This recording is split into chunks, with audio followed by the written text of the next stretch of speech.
Langit Kiev sore itu dipenuhi awan kelabu pekat. Salju turun pelan, menyelimuti atap gedung dan membentuk lapisan putih di trotoar. Suasana kota terasa sunyi, meski waktu menunjukkan jam pulang kerja. Di sudut parkiran belakang sebuah perusahaan teknologi ternama, seorang pria muda berkulit gelap tengah membungkuk di dekat mesin genset besar, membersihkan salju yang menyumbat ventilasinya. Namanya Fadli. 25 tahun, pemuda Madura yang datang ke Ukraina sebagai tenaga kerja asing melalui program magang teknis. Ia tak banyak bicara, lebih sering menunduk dan menghindari sorotan. Bahasa Ukraina hanya ia kuasai secara pas-pasan, tapi ketekunannya membuat para staf teknis lokal menghormatinya. Ia rajin, jujur, dan selalu datang paling pagi untuk menyeduh teh buat senior-seniornya. Tapi bagi sebagian besar staf kantor, Fadli hanya sosok latar tak dianggap penting. Namun, tidak bagi Karina Volkova, wanita 35 tahun yang menjabat sebagai CEO perusahaan itu. Sejak pertama kali melihat Fadli memperbaiki kabel lift yang sempat macet 2 bulan lalu, ia mencatat sesuatu yang berbeda dari pemuda ini. Ia ingat betul bagaimana Fadli menunduk sopan saat ia keluar dari lift dan hanya berkata dengan suara pelan, "Maaf, Nyonya, sudah beres sekarang." Tak ada rayuan, tak ada tatapan menggoda seperti pria-pria Eropa yang biasa ia temui. Karina adalah janda satu anak yang ditinggal suami dalam kecelakaan helikopter 6 tahun lalu. Ia membesarkan anaknya sendiri, membangun kembali perusahaan dari keruntuhan, dan menutup diri dari segala bentuk relasi pribadi. Dunia bisnis membuatnya keras dan tegas, tapi dalam dirinya ada sisi lembut yang terkubur dalam sisi yang perlahan terusik. Sejak pertemuannya dengan Fadli di ruang kantornya, Karina menatap keluar jendela. Gedung-gedung menjulang tertutup kabut tipis, menciptakan pemandangan melankolis yang menyesakkan dada. Di meja kerjanya, terdapat folder dengan catatan teknisi. Salah satunya menyebutkan Fadli bin Mahruz. Masa kontrak berakhir 3 hari lagi. 3 hari lagi. Karina diam. Ada perasaan aneh yang muncul di dadanya. Rasa yang belum bisa ia beri nama. Ia mencoba menepisnya dan kembali bekerja. Tapi benaknya tak berhenti memutar ulang suara Fadli saat pamit tempo hari. "Saya akan pulang ke rumah saya, Nyonya. Terima kasih atas kesempatan ini." Di sisi lain gedung, Fadli juga termenung. Ia duduk di ruang istirahat kecil dekat ruang genset, memandangi foto ibunya yang ia selipkan dalam dompet. 3 hari lagi, Bu, gumamnya lirih.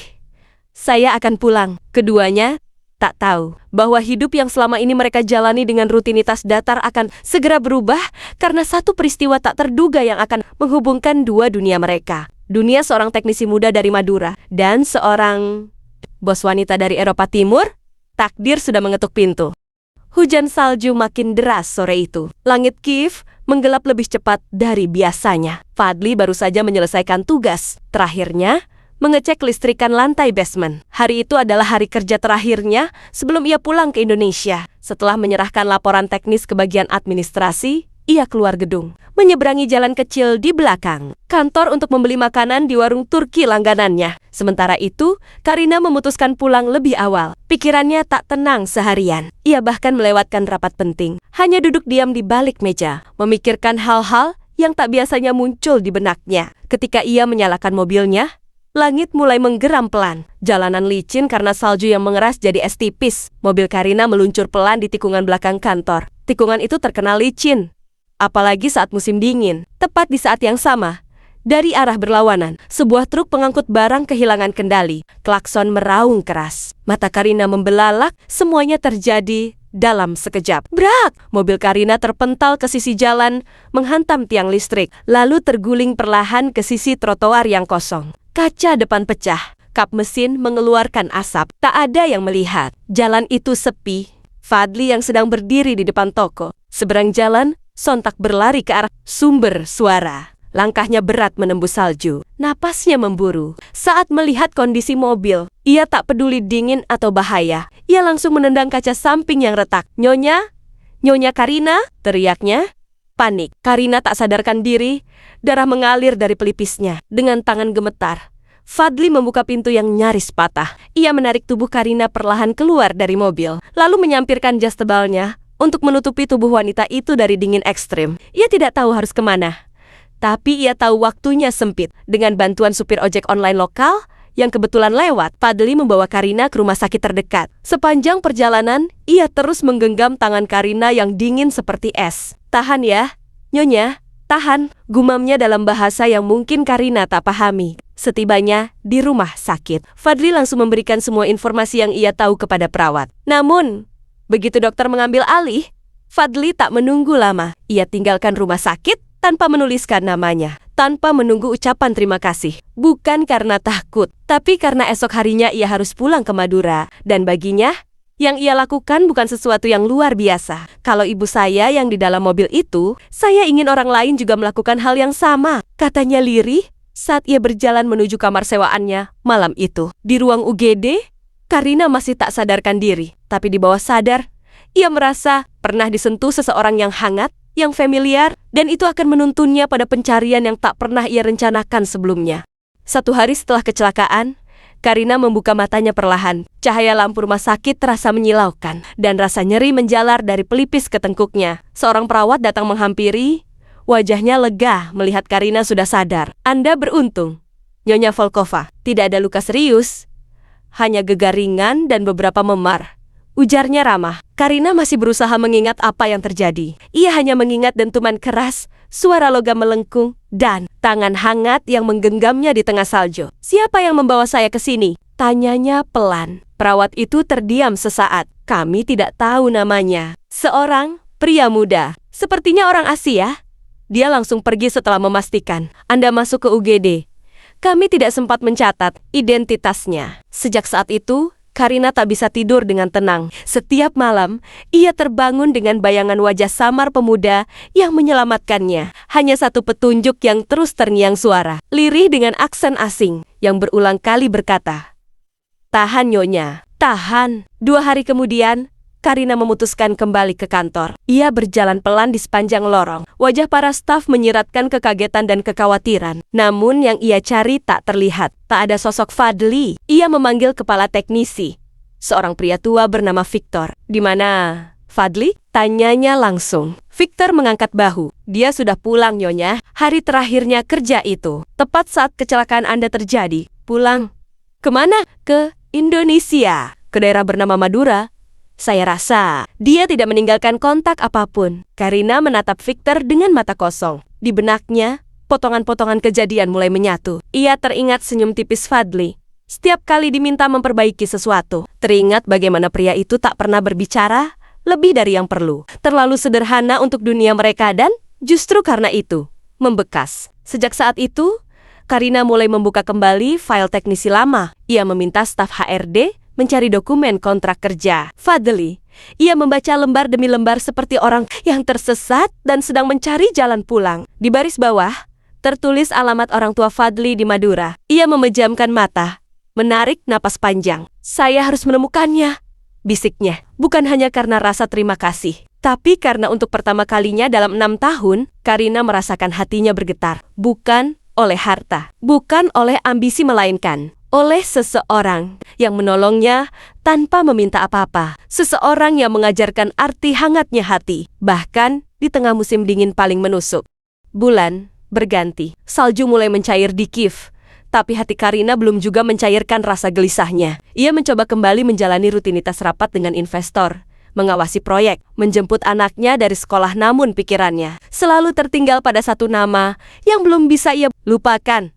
Fadli bin Mahrus. Ia menyimpan salinan kontrak Fadli dalam laci meja pribadinya. Berkali-kali ia ragu. Ia bahkan sempat menyuruh asistennya menghubungi agensi yang mengurus program kerjasama internasional itu. Namun mereka hanya punya data terbatas. Akhirnya, dengan keyakinan yang tumbuh perlahan, Karina memutuskan hal yang bahkan ia tak pernah bayangkan akan dilakukan. Ia memesan tiket ke Indonesia. Anaknya Mikhail, yang baru berusia 10 tahun, sempat kebingungan. "Why are we going to Indonesia, Mama?" "I need to find someone," jawab Karina singkat. "Is he important?" Karina tersenyum samar. "Yes, more than I can explain." Perjalanan ke Indonesia memakan waktu panjang. Dari Kiev ke Jakarta, lalu transit ke Surabaya, dan akhirnya menyewa mobil ke arah Madura. Sepanjang jalan, Karina memandangi pemandangan yang sangat kontras dari negerinya.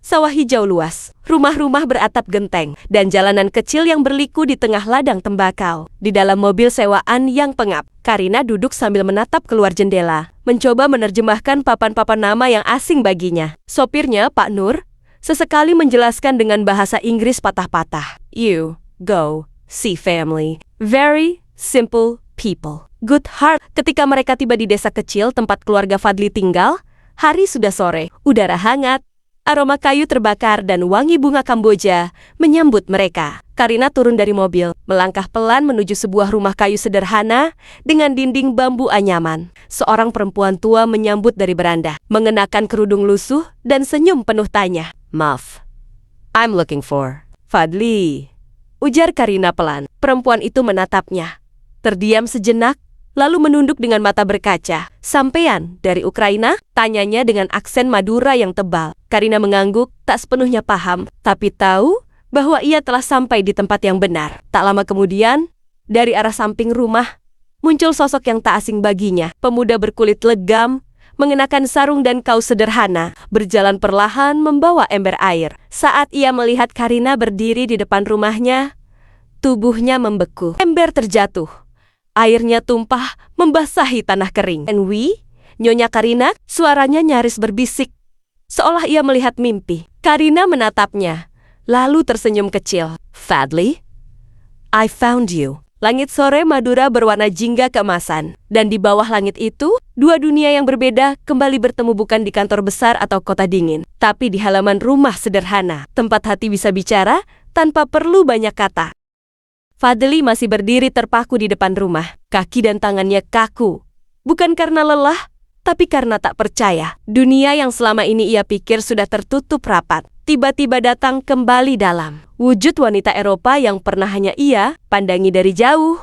Karina Volkova, ibunya, Bu Saripah, mempersilahkan Karina dan anaknya masuk. Lantai tanah dan dinding bambu membuat Mikhail terdiam sesaat. Matanya berkeliling, jelas terkejut. Tapi Karina tetap tenang. Ia duduk bersila di tikar pandan, menatap Fadli yang gugup di sudut ruangan. "Mengapa Anda datang ke sini?" tanya Fadli akhirnya, pelan, dalam bahasa Indonesia yang ia tahu Karina tak akan pahami sepenuhnya. Karina membuka ponsel, membuka aplikasi penerjemah, dan berbicara, "Because you saved my life, and I couldn't forget you." Fadli menunduk. Ada gejolak dalam dadanya yang sulit ia terjemahkan. Ia bukan siapa-siapa. Ia hanya pemuda kampung yang sempat mencicipi gedung tinggi dan mesin canggih. Tapi sekarang kembali ke sawah dan ladang. Sementara Karina dia datang dari dunia lain, yang baginya hanya bisa dilihat lewat layar televisi. Keesokan harinya, desas-desus mulai menyebar di kampung. Warga mulai berbicara. Seorang janda kaya dari Eropa datang ke rumah Fadli.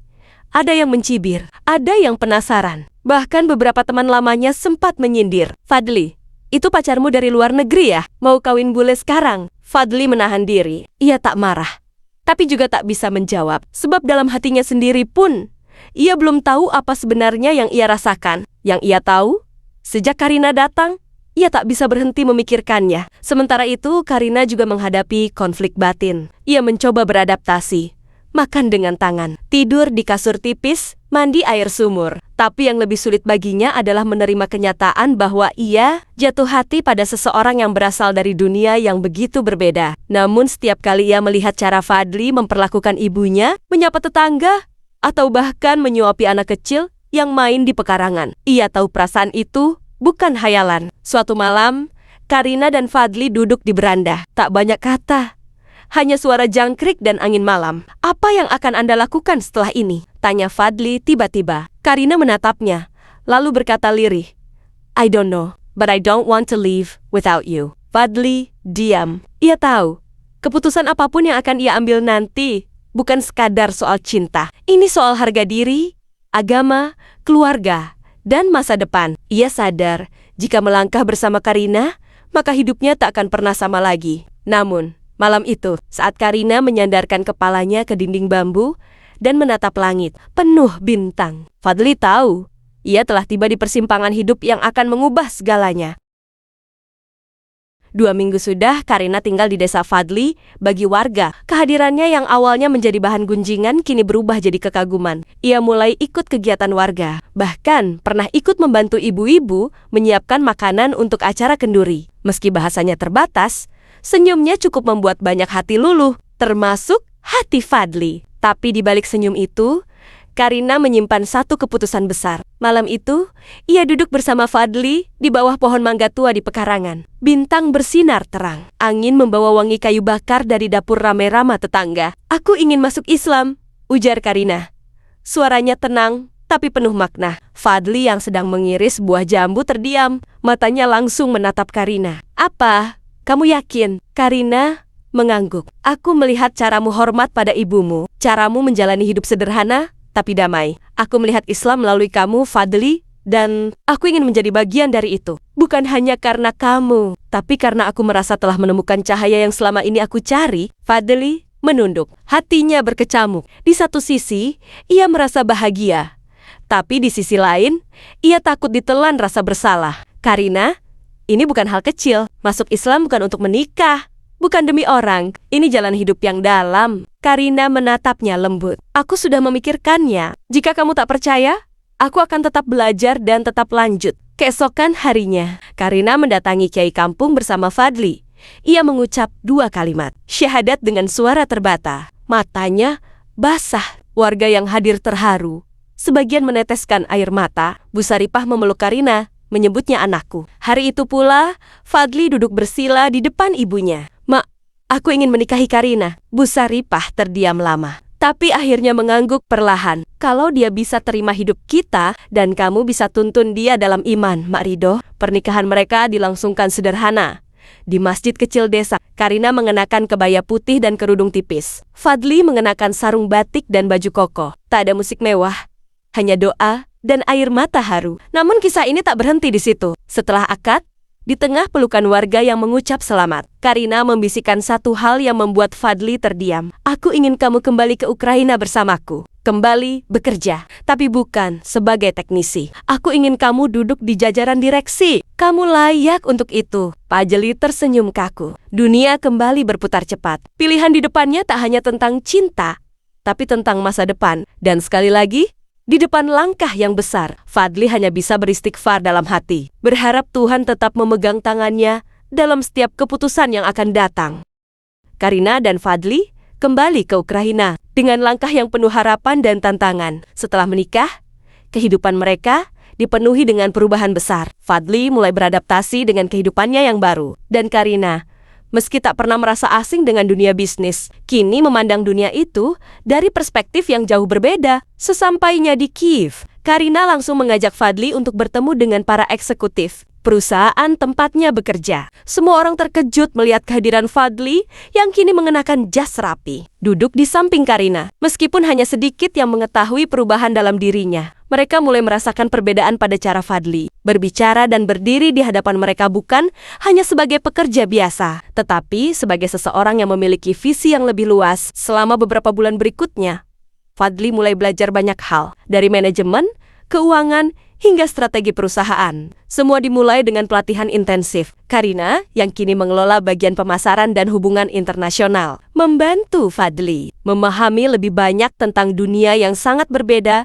dari kampung halaman mereka di Madura. Namun, bukan hanya pekerjaan yang menjadi fokus mereka. Kehidupan pribadi mereka juga mulai merajut kebersamaan yang lebih erat. Setiap malam, setelah bekerja, Fadli dan Karina duduk bersama di balkon apartemen mereka yang menghadap ke kota Kiev, menikmati secangkir teh sambil berbicara tentang masa depan. Suatu malam, ketika salju mulai turun perlahan di luar, Fadli menatap Karina dengan mata yang penuh kasih. "Aku pernah merasa hidupku akan tetap sederhana, bekerja sebagai teknisi dan pulang ke desa. Tapi sekarang, aku tahu ada sesuatu yang lebih besar yang harus kita lakukan." Karina tersenyum, menyandarkan kepalanya di bahu Fadli. "Kita membangun sesuatu yang lebih dari sekadar bisnis. Ini tentang memberi dampak kepada orang lain. Aku belajar banyak darimu, Fadli. Tentang kesederhanaan, tentang ikhlas, tentang cinta tanpa syarat." Fadli menggenggam tangan Karina, merasakan kehangatan yang tak bisa digambarkan dengan kata-kata. Meski mereka berasal dari dua dunia yang sangat berbeda, dunia kota besar yang megah